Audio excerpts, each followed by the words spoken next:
ধরুন আমি ইনসাইড ভেতরের দিকে নিয়ে যাচ্ছি, দেখুন এক একটি ওয়ালে আমরা কোথায় কি করব, দেখুন দূরের দিকে নিয়ে যাচ্ছি। দেখুন এই ওয়ালটায় আমরা এখানে একটি যে ওয়াল প্যানেলিং করব, সেই ওয়াল প্যানেলিংটাও আমরা কিন্তু এখানে 3D ডিজাইন করে নিয়েছি। আবার এখানটায় দেখুন আমরা যে ওয়ার্ডটপটা বানাবো, সেই ওয়ার্ডটপটাও কীরকমভাবে কী হবে এই পাশে আমরা কাস্টমাইজ হয়ে যেটা করবো সেটা করে নিয়েছি।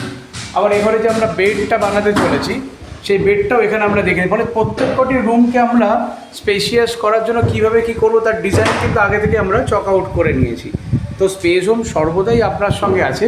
আপনি যে কোনো জায়গায় একটু স্পেস যাতে নষ্ট না হয় সেই কথা মাথায় রেখে আমরা অনবরত কাজ করছি। নাগেরবাজার অঞ্চল থেকে সরাসরি চলে এসেছি এবং ভেতরের দিকে আরেকটা রুমে নিয়ে যাচ্ছি। দেখুন এখানেও আমরা যে ফার্নিচারগুলো আছে, আপনাদের অনেক পুরনো ফার্নিচার থাকে অনেক সময় যেগুলো রিইউজ করতে চান, তো সেগুলো আমরা কোথায় কীভাবে ইউজ করবো এবং প্রত্যেকটি জায়গা আমরা একটা করে ডিজাইন করে নিয়েছি যাতে আমাদের কাজ করতে সুবিধা হয় এবং আপনাদেরও বুঝতে সুবিধা হয়। তাহলে স্পেস হোমই পারে উত্তর কলকাতা থেকে শুরু করে নর্থ কলকাতা এবং জেলায় জেলায় আপনার যে কোনো ধরনের যেরকম ডিজাইনে কাজ দেবেন সেটা আমরা করে দেবো এবং কাস্টমাইজ হয়, টোটালটাই কাস্টমাইজ হয়ে আমরা কাজ করে থাকি। এখানেও আমরা ডিজাইন করে নিয়েছিলাম আমাদের এক্সপার্ট ফিটার যে কাজ করছে এবং অপোজিট ওয়াল আমরা এখানে একটি ডিজাইন করে নিয়েছি। সেই ডিজাইনকে ফলো করেই আমাদের যে এক্সপার্ট ফিটাররা তারা এই মুহূর্তে কাজগুলো করছে। তাহলে আর দেরি না করে অবশ্যই স্পেস হোমে যোগাযোগ করবেন এবং এন্ড টু এন্ড প্রজেক্টের জন্য অবশ্যই আমাদের সঙ্গে যোগাযোগ করে আমরা প্রত্যেকটি প্রজেক্টেই আমরা এন্ড টু এন্ডভাবে করে থাকি।